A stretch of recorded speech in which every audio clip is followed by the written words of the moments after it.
Elhamdülillahi Rabbil alemin.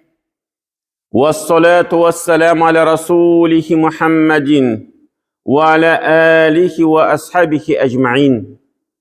Ve eşhedü en la ilahe illallah vahdehu la şerike leh. Ve eşhedü enne Muhammeden abduhu ve rasuluh. Bütün dünyalarını, bütün alemlerini yoktan var etişi Allah subhanahu ve teala hamd sənəmiz bulsun. İki dünyaya rahmet bulacağımız Peygamberimiz sallallahu aleyhi ve sellem'e gönül tüləbdən şikan salvat şeriflerimiz erişsin. Hem bu izgi cümğa günlerinde cümğa namazlarına yığılan barsa din kardeşlerimizge Allah Teala rahmetleri bulsun. Cemaat Allah Teala bizni başımızda yoktan var etti. Bu dünyada yoktan var etti. Hem bu dünyada bulunun her bir nəsənin özünün sebebi var. Özünün hikmeti var. Özünün faydası var. Lakin bu vakitlerde biz o hikmetini göre almayız, böyle almayız. Onu Allah Teala'na bile. Kimge, ne işin, kaçan, nindi sınav jiberirge, onun sınavının nindi hikmeti var, ulturmuşun nindi hikmeti var, biz onu indi kıyamet gündegine göre alabız. Hem Allah Teala Kur'an'da aytı, "Kul innemel ilmu indallah." Peygamberimizge sallallahu aleyhi ve sellem yanına gelip, köpkene sorular bireler idi. Kıyamet günü turunda, kaçan kıyamet başlanacak, bütün sorularını hem Allah Teala mena şu ayetlerini indireydi. Ayet olarga di, dürüstlükte bütün ilim ul Allah Teala'da. Allah Teala'nın bütün nesini bile. Ve innema ana nazirun mubin. Hem aytalarga di, min sizge iriştüyürüşügüne, min sizni kisetüşügüne, min sizge aytem, nişik nese bulaşak. Lakin nişkeliklerini, nişin, kaçan bulaşak ol Allah Teala'na bile. Hemine biz de bu dünyada yaşaganda cemaat, türlü halde yaşayız, türlü turmuşta yaşayız.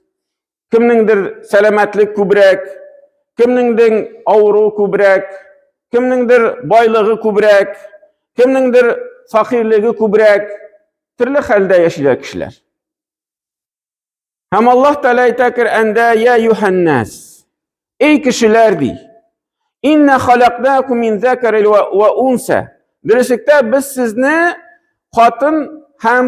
Hatın kız hem ir kişi revişinde ya ki hatın kız hem irden yurttan bar ettik di. Ve cealnakum şuhuben ve kabaile.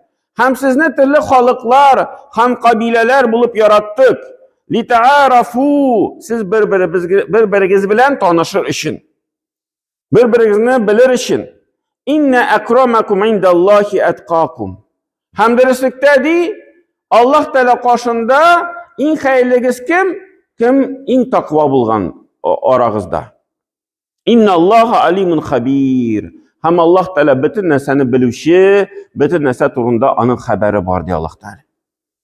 Minamında cemaat, eğer de şimdi biz sırav kilip çıksa, mina biz niçin mindi turmuşta yaşayız, nindi şimdi bizge ağırlıklar kile, Allah Teala mina bu ayette bizge cevap verir. Siz de birbirinizni tanır için, birbirinizden şul ders alır için.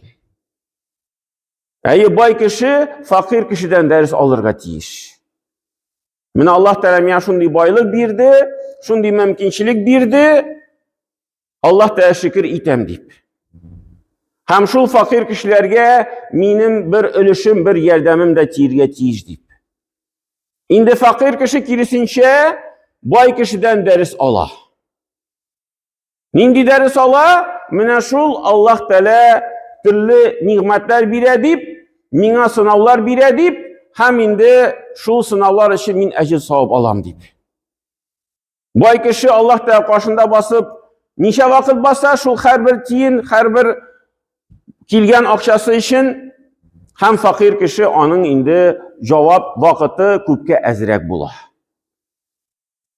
Hem indi cemaat mina bir şulay, bu turmuşta yaşaganda bizning indi so'rovlar bilan da shulay kileler, bizning da shunday fikrlar kelib chiqa, ni uchun meni Allah Taala shunday og'ir holga qoldirdi.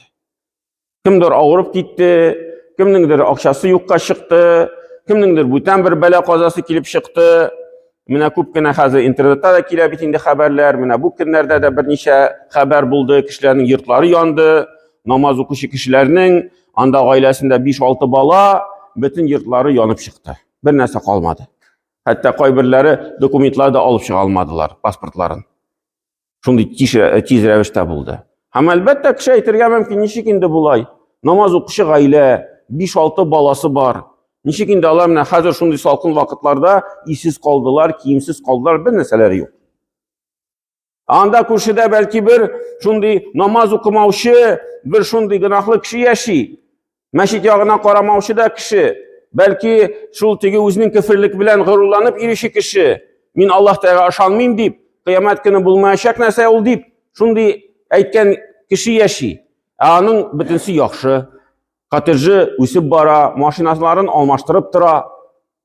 Ham endi jamoat mana bu fikrlar qachon kela kishiga, qachon biz shu dunyo ko'zligidan qaraymiz. Qachon biz o'ylaymiz, bu dunyo ultigi shunday bir mangilik turmush ittirib. Biz bunda bütün maqsadlarimiz shu dunyoda deb o'ylagan kishilar uchun. Biz endi jamoat iymon keltirgan bandalar, Qur'onni o'qigan kishilar bizga unutmasqa kerak, bu dunyo vaqtlicha.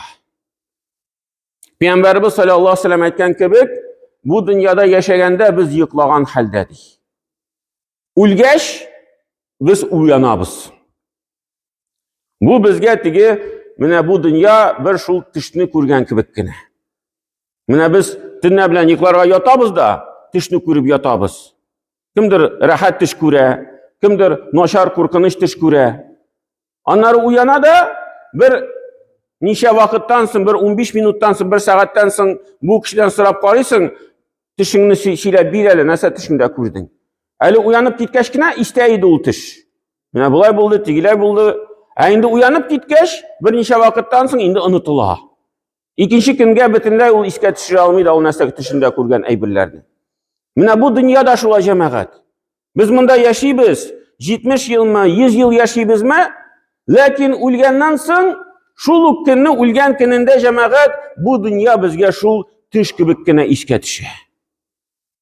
Endi oxiratda Alloh taolo qoshna bosqoch bu dunyoni butunlay tegi yiroqda bir aybir kibi bo'libgina esga tushiramiz.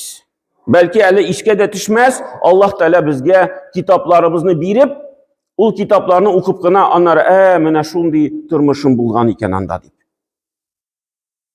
Avul jamoat bu turmush bir mezgil kibikkina. Payg'ambarimiz sallallohu alayhi vasallam aning tunda bizga ko'p topqir aytib turdi. Shunday dunyoda yashagan kishi, safarda bo'lgan bir kishi bir og'achning ko'lagasida yo'l etib olgan kishi kibikkina deydi. Mana bu dunyo. Bir ko'lagada yo'l etib olgan kibik. Safar bek uzun. Mana qiyomatda Alloh taolo aytadi, bir kun 50 ming yil bo'lacak deydi. Qiyomat kunida bir kuni 50 ming yil. Necha kun biz anda bosib turamiz Alloh taolo qarshısida. Ham nindi xalla bosib turamiz. Tilibizga botibmi, qayg'irtibmi, yoki tinish haldami, rahatlanibmi? Alloh taolaning ko'lagasida. Mana shunga qarorga kerak jamoat. Endi bunda 70 yil, anda bir kun 50 ming yil. Anları cennet yoki jahannam mangilik. Mangilik tigi onun shigi yo'q. 1000 yil, 2000 yil, 5000 yil tugil mangilik. Mana shu mangilikka azirlanib Alloh taolo bizga bu dunyoni beradi jamoat. Ham agarda bizga bir qayg'u tushsa, bir og'irlik tushsa, bir shunday kishilar yashay, masalan, kichkinadan og'ir holda mana shulay og'irlik tuvalar bu dunyoga. O'zlarida da sinov, oilalarida da, tuganlarda da sinov. Kimdir bu dunyoda yashab, onları bir necha vaqtdan so'ng og'rib ketadi. Paraliz sug'ami, butan bir insult kelib chiqami, butan bir shunday qo'rqinish og'ru ham endi kishiga bir sinov. Ham Payg'ambarimiz sallallohu alayhi vasallam yanına kelib so'radilar, ey Payg'ambarimiz, ey bizga kim bu dunyoda eng og'ir turmushda yashaydi? Şunda Peygamberimiz sallallahu aleyhi ve sellem aytdı, "En ağır turmuşda yaşayladı peygamberler." Ondansın diye, alardansın, alarga en yakın bulgan kişiler, peygamberlerge en yakın bulgan kişiler. Hemenleri Peygamber sallallahu aleyhi ve sellem anlattı, Allah Teala'ya yakın aygan sayın diye turmuş ağırayıp bara. Hem sahabeler bu kaideni bileler idi. Hem sahabeler arasında şundi kaygı var idi, bir neçe vakit ağırmışa, şundi bir rahat halde yaşasalar, dua kılıp kaygırta başlaydı. Ya Rabbim, sen bizni taşladın melle. Biz seni aşulandırdık melle. Bizning bir hatamız var melle. Ne için bizge bir nindi ağrı, bir nindi sınav, bir nindi ağırlık kelmey deyip, Allah Teala'dan şundi sırap dua kıla başlaydı, jılı. Çünkü onlar mine anlaylar idi, bu dünya vakitlice. Hem biz cemaat şu selametli kişiler bulganda biz ağır kişilerden hikmet alabız. Ders alabız. Mine Allah Teala onlarga şunu birdi. Allah şundi ağır sınavda yaşayla, men şundi rahat turmuşda yaşayım. Demek menin mümkünçilik var, şu mümkünçilikler bilen faydalanıp, selametlik bilen mi, akşa bilen mi, izgiligimni arttırırga. Mine bu kişilerin yok. Ul ağrı, ul sen meşitke bara almay meselen. Cimagana kile ala. Kimde ağırıp cimaga da kile almay. Namazlarını da retlep okuy almay meselen, oturup kına okuy kişi. Yeki yatıp kına okuy. Biz selametli vakitte biz ul mümkünçiliklerini faydalanabız. Meşitke kubrek yeriyiz. Namazlar kubrek okuyuz. Niçin? Çünkü kıyamette Allah Teala mine bu ağırgan kişilerden Allah'ın hesabı jingil bulaşak. Allah'ın üzerinin sınavları var, Allah sabır iteler, Allah'tan tanıylar, Allah ete ya Rabbim sen üst hikmetin bilen bizge bu sınavlarını birdin, hem Allah Teala şu sabır etken için yine Allah'ını jingillik bilen cennetke kirtip jibere. Bizge andi mümkünçilik yok jingilgine kirirge. Allah Teala bizge mında bütün nimetlerini birip tura. Selametlik var, akşabız var, maşinalarımız yeri, yırtlarımız var. Hem indi şunu bilen dirisittirip faydalanıp biz anın mümkünçiliklerini kubrek faydalanırga gerek. Indi ağır kişi cemaat şu özünün halini bilip indi anlap tura Allah Teala mını mina öz hikmeti bilen birdi. Hem indi Allah bilse cennet yolu mina jingil bulaşak deyip. Hem indi niçin Allah Teala ul neselene birdi, kimge birdi? Indi anı Allah Teala'na bile. Şuna göre bu ayette Allah Teala ite, min sizni di yuktan bar ettim, halıklar, kişiler ittirip, kabileler ittirip, hem ahirda nese ite, indirislikte Allah Teala bilüşi, hem bütün nese haber var. Ayı, kimgedir takvalık bulgan için sınavlar jibere, acı sabın arttırır için. Kimgedir hataların dirisler için. Kimnindir günahlardan şistatır için. Biz onu bilmeyiz, görmeyiz. Kişi belki özü de bilmişe kala özünün günahların, hataların. Allah Teala mine şu sınavlarını jiberip, onu indi kugülün şistartıp kuya. Onun tırmışın şistartıp kuya. Bu vakitte cemaat mine bu ağrılar şeyler tırmışının ahırında kile. Ölüm aldığından. Niçin? Şu kişi özünün tırmışı bilen bir tigi cennetke layıklı, lakin onun koy bir hataları var. Günahları var. Hem ölüm aldığından Allah Teala belki mine şu şiir bilen, ağrı bilen onun günahlarını şistartıp kuya. Hem indi mine bu Allah Teala'nın hikmeti, şu hikmetlerini cemaat bilmesek de tanımasak da biz indi onun turunda şu bilip iman kitirge tiyir. Bütünüsü Allah Teala'nın hikmeti bilen deyip, bütünüsü kişiye bir fayda bilen, bir tigi izgilik bilen jibere tırgan aybirler. بارك الله لنا ولكم في القرآن العظيم نفعنا وإياكم بالآيات وذكر الحكيم إنه هو الجواد الكريم وسميع الدعاء